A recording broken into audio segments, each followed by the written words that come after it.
Komið þið sæl, við sjáum hér á yfirlitskortinu að Lægðabrautin hefur verið suður af landinu. Það búið að vera rigning og var svolítið stórviðri má segja Bretlandseyjum síðustu daga því linnir nú en það hins vegar rigningar áfram miðbik Evrópu og í Suður-Evrópu og sums staðar á þeim slóðum varað við ísingu. Það má alveg gera ráð fyrir því að það verði einhver ísing á Íslandi líka. Það verður heldur bjart og kólnar smám saman á landinu næstu daga og það verður til þess að það hélar mjög fljótlega við jörð og verður svona betra að fara varlega bæði fótgangandi og hjólandi og þeir sem eru akandi. Það verður svona ísing á vegum og gangstéttum alveg næstu daga og betra svona gefa sér tíma í að komast á milli staða.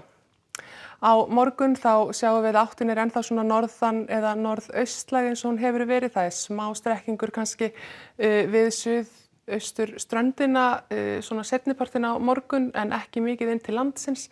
Annars staðar nú hægur vindur og frostlaust við ströndina sums staðar. Má alveg gera ráð fyrir því að það verði svona smá þokuloft yfir austanverðu landinu en líklega bjartviðri annars í flestum landshlutum. Það fer heldur að rigna á annasum á Austurlandi kannski síðdegis eða annað kvöld en það verður líklega rigning en ekki snjókoma. Á laugardaginn hæði við landinu með þessu svona, það má segja þetta sé nú brakandi blíða með við árstíma þó það verði svolítið svalt. Það má alveg búast við því að frostið verði 0 til 5-6 gráður mjög víða, gæti farið í 10 gráður kannski í innsveitum á Norðurlandi þar sem verður oft kalt í svona froststillum en á vestanverðu landinu útlit fyrir smá hafgolu og þar gæti þá þykknað upp en annars staðar bjartviðri og hitinn svona 0 til 4 stig við ströndina. Það dregur aðeins til tíðinda á sunnudag eða á Þorláksmessu þá ganga hér skil upp á landinu með suðvestanátt og þykknar upp og fer að rigna. Þegar líða tekur á daginn og kvöldi það má alveg búast við því að það verði suðvestan hvassviðri og rigning á Þorláksmessu kvöld mjög víða á vestanverðu landinu en hægari vindur og þurrt á austanverðu landinu og þar verður frost en það hlánar hér við vesturströndina. Á aðfangadag þá nú ekki beint jólalegt að litast. Við sjáum að þrýstilínurnar þéttast aðeins. Það hiti bæði hér upp á miðhálendinu og til austurs og svo eins við vesturströndina. Það verður líklega bara slagveður á aðfangadagskvöld en það ætti þá að minnsta ekki að vera snjórinn til trafala ef fólk ætlar að fara á milli staða. Eins og ég sagði þá búið að rigna svolítið í Evrópu og gert ráð fyrir að það verði áfram. Það hefur rignt líka til dæmis í Noregi og Suður Svíþjóð. Það helst að fara til Tromsö til þess að komast í einhvern snjó.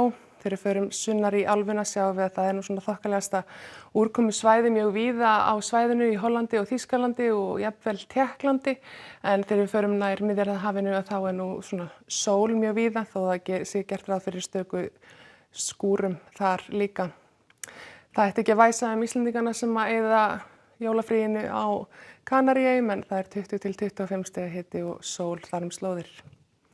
Það ekki alveg jafn gott á austurströnd Bandaríkjanna, þar hefur verið mikið rigning og má alveg sjá að það náði hér alveg nánast suður til Flórída. Þetta úrkomu svæði, það gert ráð fyrir flóðum mjög víða í norðausturhluta Bandaríkjanna og líklega í Kanada líka. En þegar við förum aðeins til vestur sjáum við að það birtir til og hitatölurnar komnar í jafnvel 10 gráður í Denver sem ekkert sérstaklega góða fréttir fyrir þá sem ætluðu að eyða jólunum í Klettafjöllunum. En það sem sagt þessi hæga norðlæga átt á morgun, víða bjartviðri en þykknar aðeins upp með austurströndinni en það alls staðar líkur á því að það svona frysti jörð og héli og þarf að fara varlega í jólatraffíkinni. Verið sæl.